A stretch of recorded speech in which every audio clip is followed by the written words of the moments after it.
Al-Muhaimin itu bisa dipercaya, sehingga kedepannya bisa Al-Aziz, kuat dan dapat dukungan dari mayoritas rakyat. Allahumma sholli ala Muhammad. Bukan memperkaya diri sendiri. Kemudian Al-Mu'min, mempunyai keimanan yang kuat. Karena orang kalau imannya tidak kuat, apalagi pejabat yang imannya tidak kuat, itu nanti jadinya kayak Raja Fir'aun.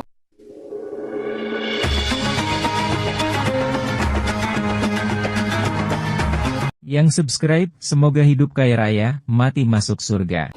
Sekarang saya hanya ingin mengingatkan kembali kepada Bapak dan Ibu sekalian tentang 6 harapan asasi hidup manusia agar hidup benar-benar bermakna. Jadi ada 6 harapan asasi agar hidup manusia itu benar-benar bermakna, dan sesungguhnya kita sudah sering diingatkan tentang 6 harapan asasi ini ketika kita berinteraksi dengan sesama, cuman kita sering nggak menyadari apa saja. 1, hidup itu harus selamat. 2, hidup itu harus sehat. 3, hidup itu harus nikmat. 4, hidup itu harus manfaat. 5, hidup itu harus terhormat. Dan yang ke-6, hidup itu harus sukses dunia akhirat. Ini 6 saja yang akan saya uraikan secara sederhana dan singkat-singkat saja karena waktu kita terbatas. Mudah-mudahan selesai dalam 15 menit. Gak melu nyangoni, gak usah cerewet. Ini bosnya Pak Kaji Tony lo menang, gak nyangoni cerewet, udah diem. Pokoknya 6 ini aja yang akan saya sampaikan. Pertama, hidup itu harus Allah ya Karim. Ya aku ngomong itu didengerin, ini cantik-cantik on. Ibu dengerin kata-kata aku, malah terpesona memandang wajah aku. Dengerin. Coba perhatikan, pertama hidup itu harus selamat, yang kedua harus sehat, yang ketiga harus nikmat, yang keempat harus manfaat, kelima harus terhormat, keenam harus sukses dunia akhirat. 6 kata akhirannya at, dan masing-masing ada keterkaitannya. Ini nggak gampang, makanya larang. Nggak pengen murah yuk bojomu kon ceramah. Murah mahal itu tergantung kualitas. Coba perhatikan, pertama hidup itu harus selamat, kedua harus sehat, ketiga harus nikmat, yang keempat harus manfaat, kelima harus terhormat, dan yang keenam sukses dunia akhirat. Ini sebenarnya ketika kita berinteraksi sosial kita sudah diingetin, cuman kita kurang merhatiin. Pertama, hidup harus selamat. Siapa sih yang ingin celaka? Kada ada. Meneng otak gasak gitu mana. Semua orang pengen selamat. Kapanpun, dimanapun, apapun aktivitas yang kita lakukan, kita pengen selamat. Betul? Di rumah pengen selamat, di perjalanan pengen selamat, di tempat kerja pengen selamat, lagi duduk pengen selamat, lagi berdiri pengen selamat, lagi tidur pengen selamat, lagi makan pengen selamat. Loh, makan kalau nggak selamat iso kuntal sak sendok-sendoke, kelek sak garpu-garpune. Makanya kalau mau makan doa biar makanannya barokah, biar selamat gitu loh. Ini aneh ini, kalau mau makan yang disuruh doa anaknya, ayo sayang mau makan doa dulu, mau makan doa dulu. Baca anaknya, emang di sekolahan diajari, di tempat ngaji diajarin Bismillahirrahmanirrahim, Allahumma baik jana bima yajaktana lakina adabannan, amin. Mamae emplak-emplok ae. Ada yang kayak gitu, orangnya sekarang pakai jilbab warna putih pokoknya. Anaknya dipaksa-paksa suruh doa, mamanya nggak pernah doa, laklek kayak. Loh, maaf. Di toilet lagi BAB, kita pengen selamat. Ayo lagi BAB, berjuang, pertentangan, terus nggak selamat. Berodoli sak usus-ususnya. Loh, setiap kita pengen selamat toh. Maka kalau kita berjumpa dengan saudara yang seakidah, kita diperintah untuk mengucap dan menjawab salam, yang itu berarti mendoakan keselamatan. Ketemu dengan saudara yang seakidah, ketemu dengan saudara yang seiman, kita diperintah untuk assalamualaikum. Nah, yang pean jawab waalaikumsalam, ganteng oon. Assalamualaikum. Ini artinya apa? Ulun mendoakan pian agar selamat. Pian, aku me ulun mbek pian tok. Mendoakan ulun agar selamat. Ini karena memang setiap kita pengen selamat, dan ucapan selamat ini menjadi tradisi dan budaya di masyarakat kita. Yang ini bagus banget. Ketemu di waktu pagi, selamat pagi, betul? Ketemu di waktu siang ya selamat, ketemunya waktu sore selamat, ketemunya waktu malam ya selamat. Ini menjadi budaya. Tahun baru aja ada ucapan selamat tahun baru. Ada yang nikah kasih ucapan selamat menempuh hidup baru. Ada yang khitan kasih ucapan selamat menikmati bentuk baru.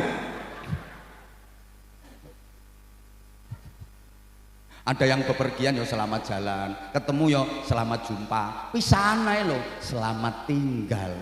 Karena masing-masing kita semuanya pengen selamat. Sampai di truk-truk itu di bak belakangnya biasanya dikasih tulisan gede, utamakan selamat. Karena setiap kita pengen selamat. Sampai orang tua punya anak laki kasih nama Selamet. Ada itu. Halo? Ya, kalau Arab ya Salamun, Nur Salim. Kalau perempuan biasanya ya Salma, Salamah, Silmi. Ini kan ungkapan doa agar selamat. Masyarakat kita juga punya budaya selamatan, karena tujuannya pengen selamat. Oke, semua orang pengen selamat, tapi ternyata tidak mudah untuk mendapatkan hidup selamat. Banyak anak-anak kita yang dalam bergaulnya tidak selamat. Maaf, yang laki-laki udah mulai kena virus judi online, ngeslot. Ada yang sukanya ke karaoke, ke night club itu loh, mulai suka. Bahkan ada yang udah kena narkoba.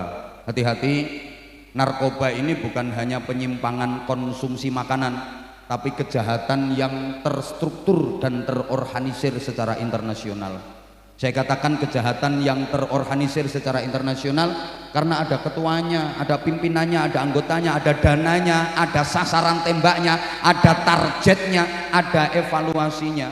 Bayangkan, pengedar narkoba itu hukumannya sampai pada tingkat hukuman mati, betul?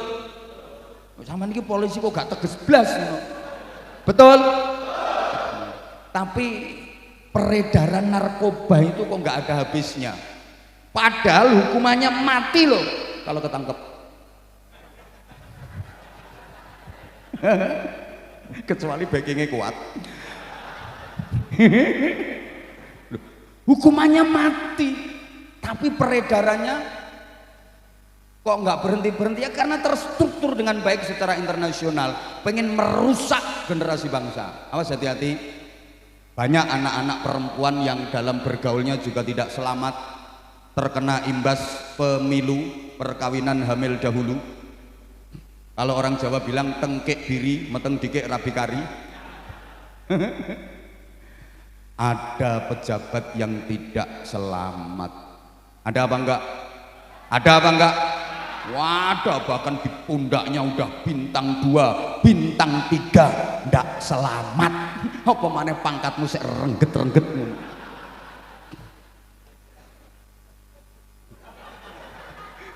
Izin saya ngaji di mana-mana ya kayak gini. Wong jenderal tak gasaki apa meneh trimo rengget-rengget ngono. Gak trimo minggato. Pengen tak mutasi. Tak cari NRP-mu besok geser ya. Lho wong saya mutasi Kapolres aja bisa. Apa maneh trimo Kapolsek. Enteng. Wong kene jalure langsung pusat kok.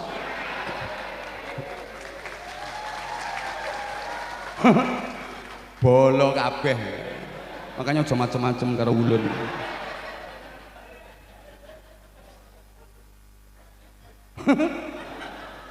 Menengok.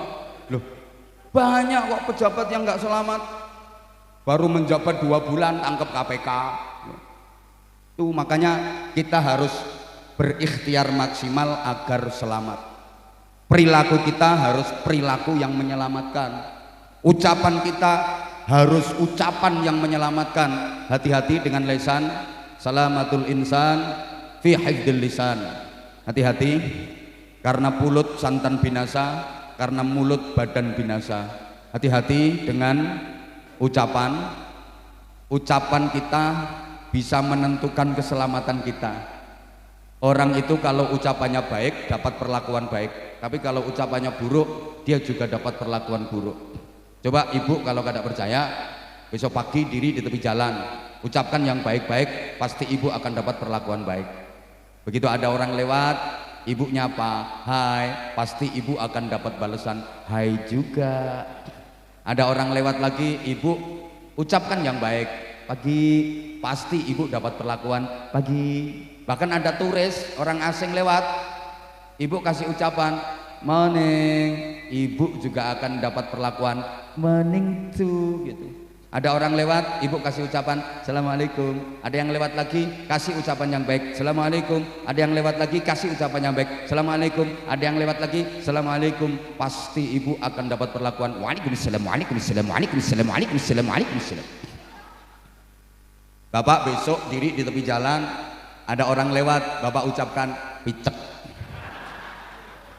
Ada yang lewat lagi, bapak ngucap double, ndak sampai 5 menit ndelosor sampai diantemi wong. Karena ucapanmu buruk maka dirimu dapat perlakuan buruk. Understand? Dan ucapan dari lesan ini merupakan cerminan hati. Karena lesan ini adalah jendelanya hati. Halo? Yang keluar dari lesan kita itu isi hati kita. Nah, orang kalau hatinya baik, yang keluar dari mulutnya pasti baik. Coba maaf, ibu kalau lagi bersin, yang diucapkan apa ibu? Alhamdulillah. Itu karena dalam hatinya ibu baik.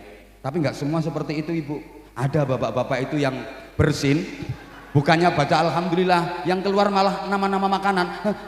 Soto, tahu, es teh. Itu berarti isi hatinya adalah departemen perbadokan. Ibu misalnya lagi jalan, enak-enak jalan, kaki kesandung, cetet. Yang dibaca apa ibu? Astagfirullah, innalillah, ya Allah. Karena hati ibu dalam itu baik. Tapi nggak semuanya seperti itu. Ada yang sebelah sini, enak-enak jalan, kaki kesandung. Itu bukan astagfirullah, innalillah, ya Allah. Malah binatang kaki 4 yang keluar. Loh, siapa ngomong asu? Nah itu asu. Nah itu berarti dalamnya kayak gitu. Ini nggak bisa dibohongi. Dan itu refleks spontanitas, nggak bisa disetting. Itu gambaran hati manusia. Pertama,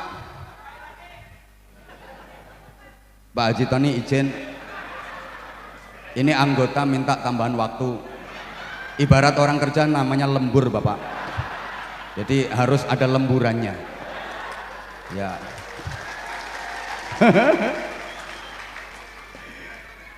Jadi pertama, hidup harus selamat. Hati-hati, selamat tidaknya kita banyak ditentukan oleh kitanya sendiri.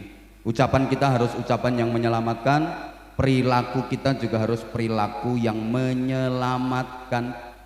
Ada anggota polisi yang karirnya lagi bagus-bagusnya tapi tiba-tiba kena PTDH, pemberhentian tidak dengan hormat. Kenapa? Ya karena perilakunya sendiri yang tidak menyelamatkan dia. Betul? Ngono. Kemarin di sini juga ada. Orangnya udah minggat. Loh, saya ngikuti Polres manapun itu saya ikuti. Semua anak buah. Kowe gak percaya tak antem tumpeng kok tak antem ingkong kok. Serius ini. Serius. Saya bisa ngerekom. Guyumu lo gak enak di rumah ini. Kedua, hidup harus sehat. Ini dalam berinteraksi kita udah diingetin. Coba kalau ketemu sama temen, ketemu sama saudara, setelah mengucapkan salam, assalamualaikum, waalaikumsalam, yang ditanya pertama pasti kabar tentang kesehatan. Betul? Itu mesti pertama. Assalamualaikum, waalaikumsalam, gimana kabarnya, sehat? Mesti gitu. Assalamualaikum, waalaikumsalam, kepriwe kabar Rika? Sehat? Mesti gitu. Pripun kabare? Sehat? Mesti gitu. Saya belum pernah dengar ada orang ketemu sama teman, ketemu saudara, assalamualaikum, waalaikumsalam, gimana kabarnya? Gering? Nggak ada. Yang ditanya mesti kabar tentang sehat. Demikian pula yang ditanya jawabannya alhamdulillah sehat, walaupun dia lagi sakit. Itu kalau ditanya gimana Bu, sehat? Alhamdulillah sehat, padahal raine tempelan koyok 4 likur. Ngomongnya ya sehat, saking pengennya sehat gitu loh. Masa ada orang ditanya gimana Mbak kabarnya, sehat? Sehat apaan? Habis mencret 8 kali. Ya meskipun habis mencret 8 kali nggak dibilang, nggak diceritain mencretnya, yang dibilang sehatnya. Betul? Ini kenapa? Ini juga doa bahwa setiap kita pengen sehat. Meskipun orang udah tua, gimana kek, nek, gimana kabarnya? Sehat, alhamdulillah nak, sehat. Tapi ya sehatnya orang tua loh. Beda kan sehatnya orang tua sama yang masih muda. Kalau masih muda sehatnya betul-betul prima, luar dalam sehat. Tapi kalau udah tua untuk mempertahankan kesehatan perlu senjata. Coba kalau udah tua, mbah-mbah, kakek nenek itu, maaf, kalau lagi bepergian dalam tas isinya apa?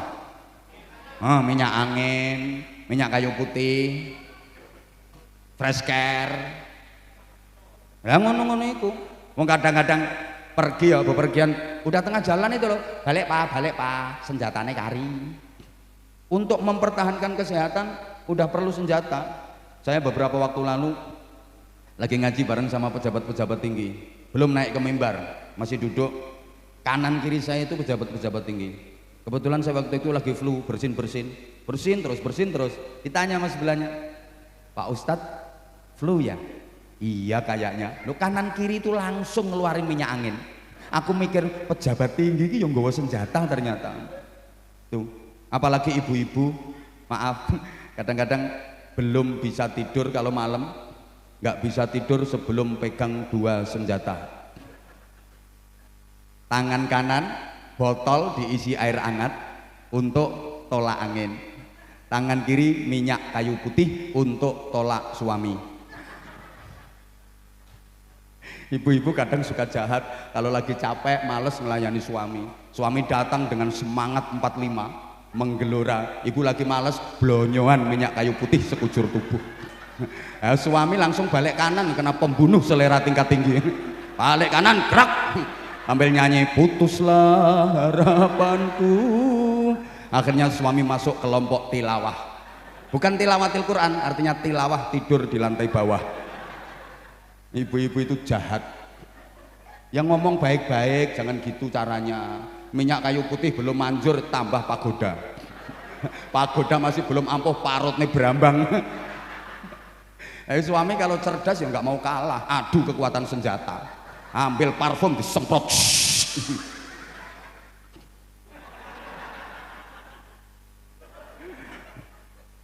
Maka kita harus sehat. Karena sekuat apapun iman, kalau nggak sehat ibadah nggak bisa sempurna.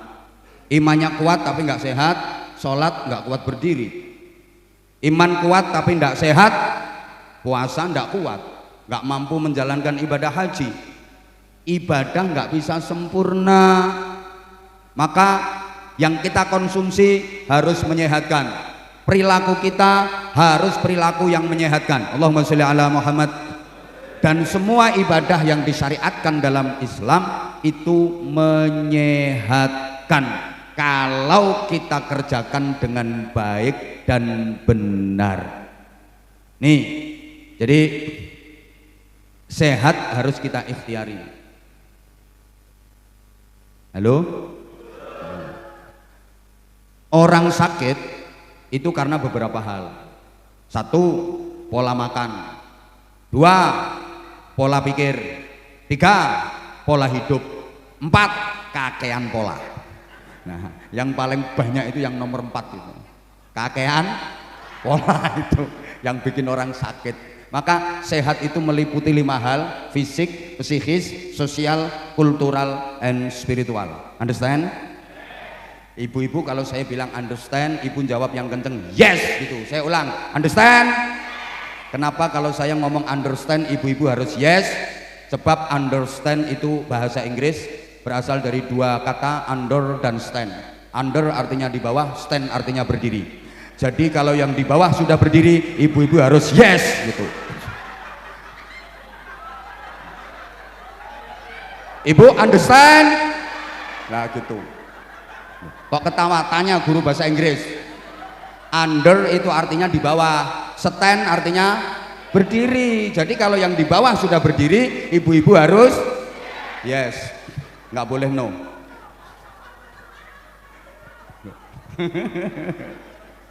Masya Allah. Sehat itu mencakup 5 hal: fisik, psikis, sosial, kultural, and spiritual. Understand? Nggak berani yes. Yang sering dilupakan orang itu tentang spiritual. Kalau fisik, psikis, sosial, kultural diperhatiin, tapi spiritual yang bahkan ini adalah faktor utama pendukung kesehatan sering dilupakan.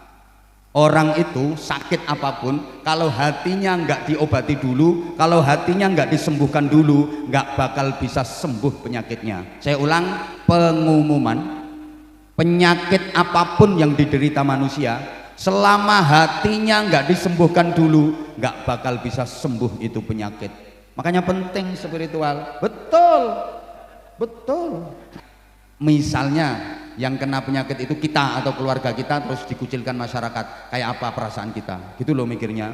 Penyakit karena makanan, alergi luar, alergi dalam itu 15%. Maka juga jangan takut berlebihan. Misalnya sakit ini nggak boleh makan ini, nggak boleh makan ini, nggak boleh makan ini. Sebenarnya nggak apa-apa. Yang penting halalan thayyiban. Islam nggak ada larangan, Rasulullah juga nggak pernah melarang. Silahkan. Misalnya asam aurat, katanya nggak boleh makan udang lah, nggak boleh makan kepiting lah, nggak apa-apa. Yang penting halalan thayyiban dan jangan berlebihan. Jangan berlebihan. Yang bikin sakit itu berlebihan. Jangankan orang sakit, orang sehat aja kalau berlebihan bahaya. 2, setelah makan nggak usah cek, nggak usah periksa. Mana periksa ya konangan gitu. Nggak apa-apa sebenarnya. Yang penting jangan berlebihan. Jakake. Nah, penyakit sebab pikiran itu 75%. Jadi banyak orang sakit-sakitan itu bukan karena genetik, bukan karena faktor makanan alergi, tapi karena terlalu banyak pikiran. Halo? Halo? Akeh wong gering, gak mergo turunan, gak mergo panganan, tapi mergo pikiran. Orang itu kalau kebanyakan pikiran, hatinya susah. Kalau hatinya susah, sarafnya kaku. Kalau saraf udah kaku, penyakit gampang masuk, terus sakit, terus diem, terus mati. Berasal dari terlalu banyak pikiran. Makanya saya itu gak pernah ngelihat ada orang gila kok batuk, bersin, itu saya gak pernah ngelihat. Sehat-sehat, padahal kehujanan, kepanasan, dirubung laler. Orang-orang gila yang keleleran di jalan-jalan itu loh, sehat-sehat, batuk enggak, pilek enggak. Orang dimasukkan ke neraka itu karena penyakit rohani, gitu loh. Mbok paham mbok enggak, ngene iki aku susah. Polisi ganteng-ganteng on. Diajak ngomong kok gak nyaut. Paham apa enggak yang saya omongin? Lah kalau nggak paham ya percuma ya, dari tadi saya ngoceh kayak gini. Paham kan? Ya udah, jadi kalau penyakit jasmani, penyakit dohir, pengobatannya gampang. Kenapa? Yang sakit kerasa. Yang sakit ngerasakan sakit. Kalau dia nggak tahan, mau berobat, gampang sembuhnya. Tapi penyakit rohani, ini yang sakit itu nggak ngerasa kalau dia sakit. Yang kemeng itu tetangganya. Itu loh. Yang kena imbas dampak sakitnya itu tetangganya. Kalau penyakit dohir, penyakit jasmani, ya yang ngerasa sakit ya yang penyakitan itu. Misalnya ada orang bisulen, gede, sak terong. Wah ini yang bisulennya, aduh, temennya ya senyum-senyum. Kok tambah panjang mas? Nanti kalau manen kabarin mas ya. Beda dengan penyakit rohani, penyakit batin. Ini yang sakit, dia nggak ngerasa kalau lagi sakit. Tetangganya yang kemeng. Contoh, misalnya di satu kampung ada pencuri, ada maling. Itu yang sakit kan pencurinya, yang sakit kan malingnya. Tapi yang bingung, yang susah, yang sumpek siapa? Tangga-tanggane, gitu loh. Loh, maling itu misalnya dia punya barang dicuri orang, pasti dia nggak suka. Loh kok dia tega nyuri barangnya orang? Berarti nggak waras itu, sakit itu, paham? Sakit itu. Ibu maaf, ibu misalnya diomongin sama temen, ada orang lain ngomongin tentang ibu suka apa enggak? Enggak suka. Sorry, ibu pernah ngomongin orang? Oh gak waras berarti. Emane ayu-ayu gendeng.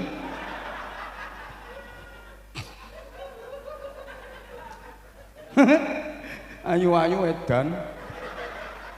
Loh, ibu kalau diomongin orang ibu nggak suka, kenapa masih ngomongin orang? Berarti kan nggak waras.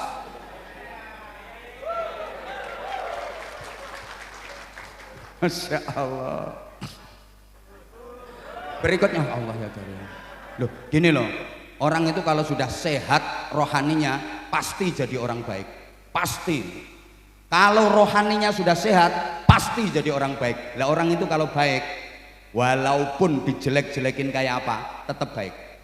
Kata anak-anak itu gosip, makin digosok makin. Oh, no. Orang baik itu meskipun disikapi jelek kayak apa, tetap aja diterima dengan baik. Itu tandanya orang baik. Kayak laut, laut itu meskipun dia dikasih bangkai macam-macam, bangkai-bangkai ini, laut nggak berubah. Ya enggak, laut nggak berubah. Walaupun dikasih bangkai sapi, bangkai doi, dikasih bangkai macam-macam, laut nggak berubah. Loh, beda dengan sapi tank. Loh, sapi tank itu meskipun digebyur parfum berapa botol tetap bau. Loh, orang itu kalau udah baik, disikapi jelek kayak apa, dia tetap menerima dengan baik karena dasar hatinya baik. Allahumma sholli ala Muhammad. Loh, harus ada pembinaan. Kalau enggak bahaya loh nanti. Kon sampean wis dadi perwira, rohanine enggak sehat. Bahaya. Loh, sampai ada kasus, enggak dengar itu sama-sama anggota. Suami sama istri sama-sama anggota. Loh, istrinya bakar suaminya sendiri itu. Anggota itu dua-duanya. Itu kan polisi gak waras tuh. Ojo guyang-guyu. Polisi tembak polisi, lapor ke polisi, itu kan gak waras semua itu namanya. Loh, gak masuk akal yo gak tak omong nih. Saya ngomong ini ki los aku wis gak beban, gak diundang lagi ke sini gak apa-apa. Nyari Polres lain. Polres lain masih banyak. Emang Mapolres cuma tanah bumbu apa? Oh, nah aku ngomong di mana ya kayak gini. Apalagi kalau Jawa Timur, Jawa Tengah itu wis hampir 100% semua Mapolres pernah ngundang saya. Ya tak ajak kayak gini, tak gandeni kayak gini. Gelem ngene gak gelem ya aja diundang. Salah ae sing ngundang. Jadi kalau yang saya sampaikan salah, sikap saya salah, tersangkanya Haji Tony. Oh iya. Oh no, di persidangan aku yang ngomong, jangan salahkan saya. Itu makhluknya. Oh no. Wong yang bawa ke sini, yang saya ke sini dia yang bawa kok. Salahnya udah tahu kayak gini dibawa. Ya berarti kan BAP-nya dia nanti yang salah. Oh no.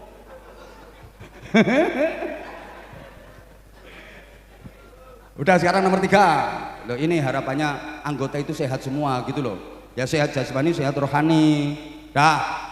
Yang ketiga sekarang, hidup itu harus nikmat.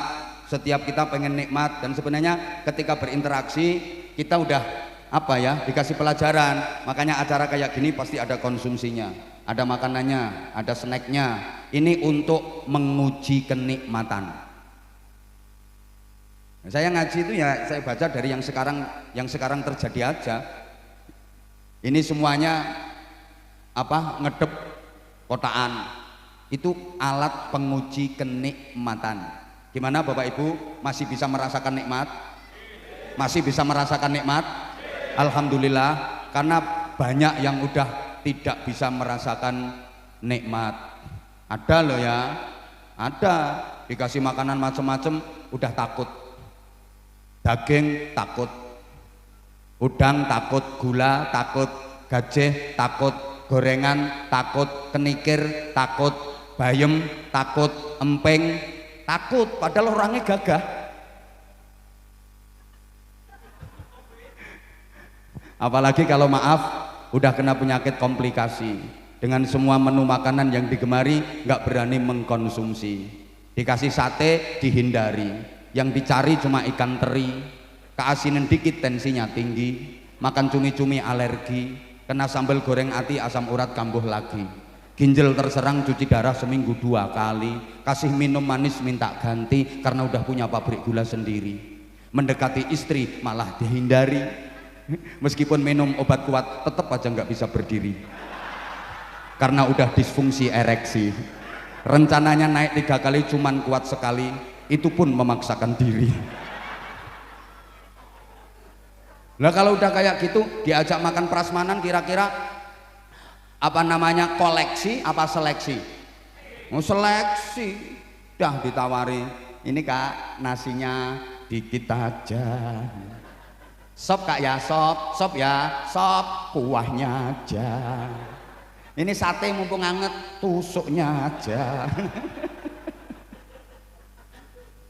Nah udah kayak gitu, Allah ya Karim. Maka ya Allah, agar kita merasakan nikmat, resepnya ada 2. 1 ditunda, 2 dibatasi. Kalau pengen nikmat, 1 ditunda, 2 dibatasi. Kejenuhan itu akan timbul kalau kita terlalu sering dan berlebih-lebihan. Apa saja kalau terlalu sering dan berlebih-lebihan pasti jenuh, pasti bosen. Bapak Ibu tiap hari makan dengan menu yang enak-enak, menu spesial, pasti jenuh, pasti bosen. Betul? Maka kalau kayak gitu terus menerus pasti nggak nikmat. Kalau pengen nikmat caranya 1 ditunda. Makan minum ditunda, jangan tiap hari. Terutama Senin sama Kamis makan minum ditunda. Caranya gimana? Puasa, namanya puasa Senin Kamis. Kalau nggak kuat boleh dibagi, bapaknya yang Senin, ibunya yang Kamis. Jadi tiap hari Senin bapaknya nyenen, tiap hari Kamis ibunya ngemis.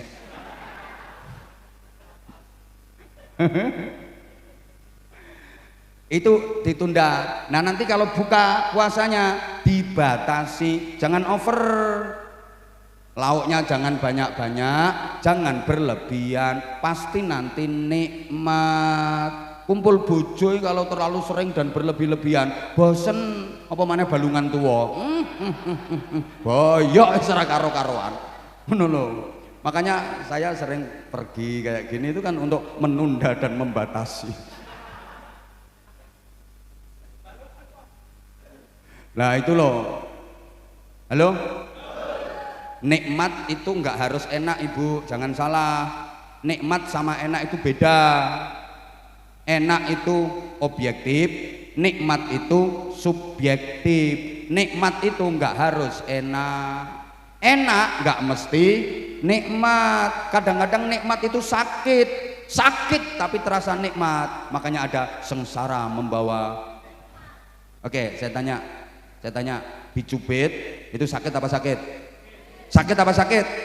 Secara objektif sakit, tapi secara subjektif tergantung siapa dulu yang nyubit. Gitu loh. Kalau yang nyubit orang yang dicintai, sakit apa enggak? Sakit, tapi terasa nikmat. Misalnya kamu dicubit sama aku. Mbok nganti siwel lho gak diobati, malah dibeset diambak ning nggo kenang-kenangan. Ini lho Mbak, dicubit sama Abah Anzam. Nenek sing nyubit kuwi ya mbelenek ngono lho. Ini contoh sederhana. Mbah paham mbah ndak ngene. Dicubit itu sakit, tapi bisa terasa nikmat kalau yang nyubit orang yang dicintai. Paham? Ibu, hamil itu payah apa ndak Ibu? Sakit apa ndak Ibu? Sakit, nggak usah jawab. Nggak pernah ngalami, udah tahu hamil berat masih ditambah bahannya. Hamil itu payah, capek, sakit, tapi bisa terasa nikmat kalau yang dikandung adalah anak dari suami yang dicintai. Tengah malam ini loh, bayinya nendang-nendang perut, tayel.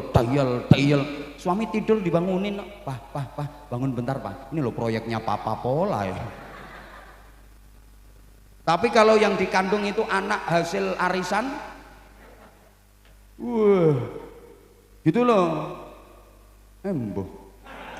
Kayak bapak-bapak, mas-mas duduk di sini mulai pada asar tadi sampai sekarang.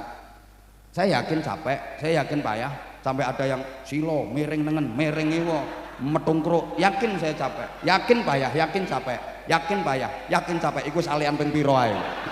Iku lho. Roselan nih lho salian ping piro.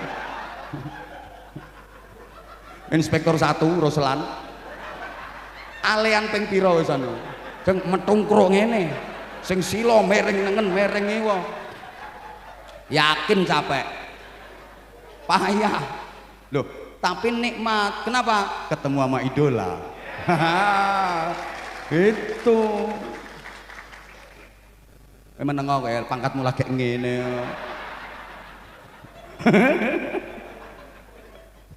Ya Allah, saya kalau sama anggota itu suka canda, suka guyon kayak gini. Makanya Kapolres itu kalau sama saya akrab semua.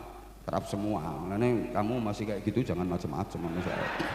Jangan macam-macam. Lihat, beliau aja senyum terus sama saya. Dari tadi lo senyumnya nggak berhenti. Itu AKBP loh. Sama, saya juga AKBP. Loh, kalau beliau Ajun Komisaris Besar Polisi, saya juga AKBP. Aku Kiai Barisannya Polisi. Lah, oh no, itu. Gak usah ketawa. Ini bikin singkatan-singkatan kayak gini tuh nggak gampang. Makanya yo mahal. Lu pengen murah ya Pak Tony kon ceramah dhewe. Ayo maju gantiin dan. Ayo maju gantiin. Kok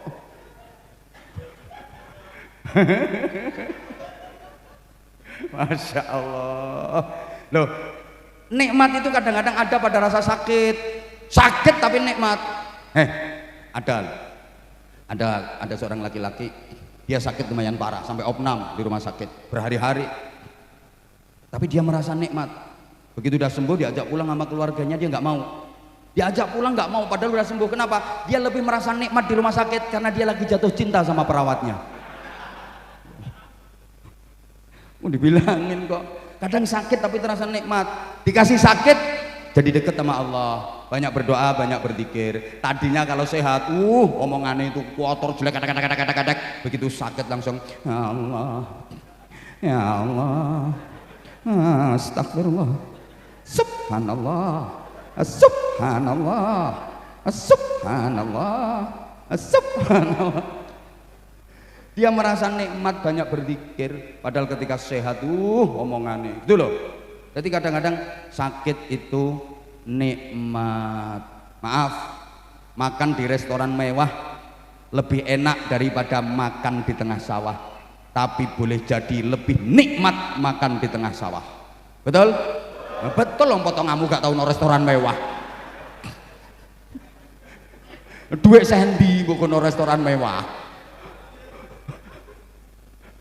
Lo makan di restoran mewah, segala menu ada, kadang-kadang nggak nikmat.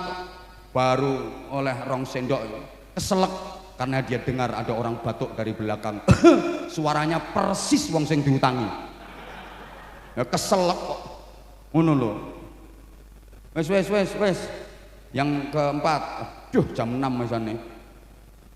Manfaat sekecil apapun, asal manfaat, ayo kita lakukan sesuai dengan profesi masing-masing.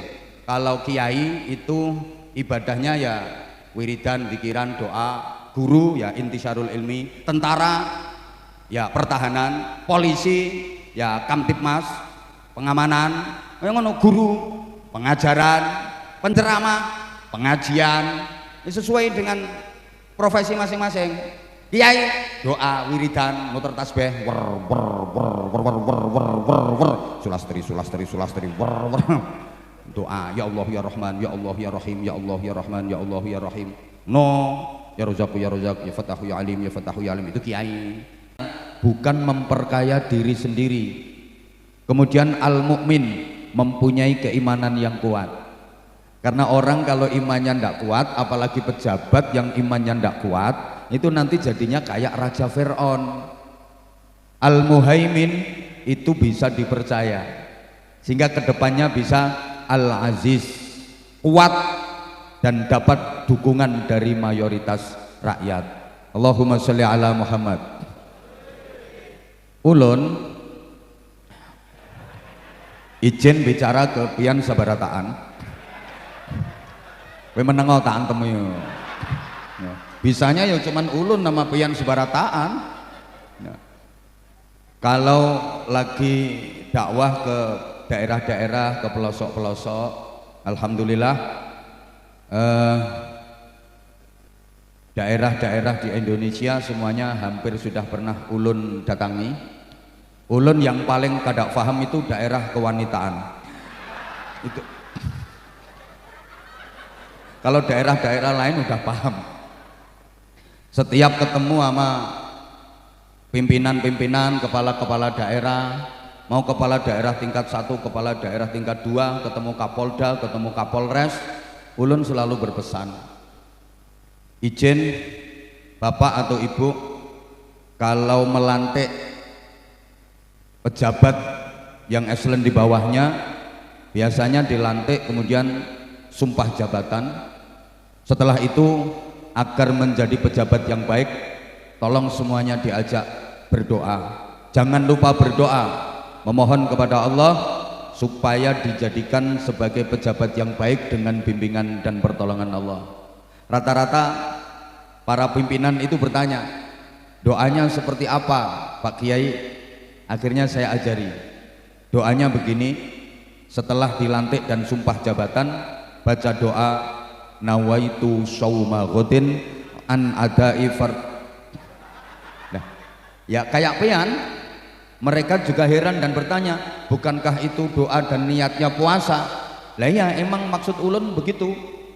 Setelah dilantik dan mengucapkan sumpah jabatan, puasa dulu, harus puasa. Namanya orang puasa boleh menikmati hidangan yang lezat-lezat, boleh makan soto Banjar, boleh makan sop buntut, boleh makan udang galah. Ini saya omongin karena tadi di rumahnya Haji Tony saya disuguhin itu, tak apalin. Boleh makan apa tadi lagi ya, ada ikan wader,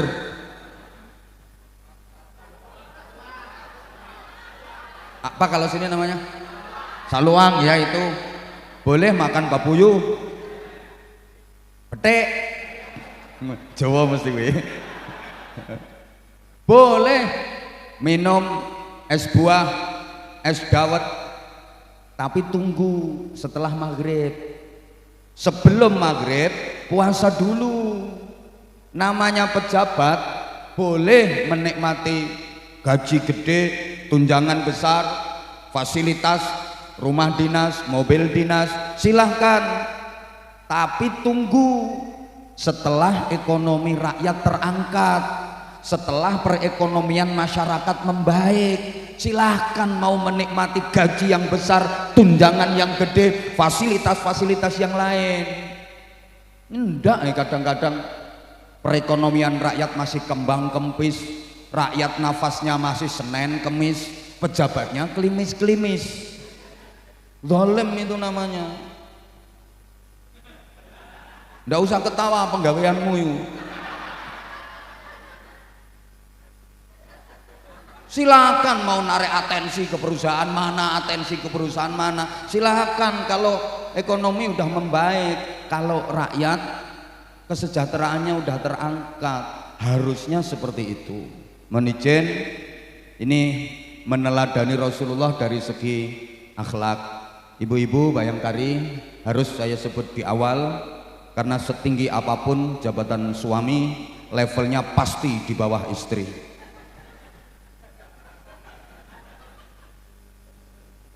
Loh iya, saya sering sampaikan, di balik suami yang sukses pasti ada istri yang tahes, dan di balik istri yang sukses biasanya ada suami yang stres. Suksesnya suami itu karena doa dan dukungan istri, gagalnya suami itu juga karena lemahnya istri. Ini Nabi sendiri yang menyatakan, yang membedakan aku dengan Nabi Adam, kata Rasulullah, itu soal istri. Aku berhasil, aku sukses itu karena dukungan kuat istri-istriku. Kata Rasulullah begitu. Istriku yang bernama Khadijah mencurahkan waktu, tenaga, pikiran, harta, jiwa, raga, bahkan nyawa demi perjuanganku. Sayyidah Khadijah, istri Rasulullah yang pertama, itu kaya raya, dan seluruh kekayaannya ditasarrufkan untuk membackup perjuangan Rasulullah. Yang subscribe, semoga hidup kaya raya, mati masuk surga.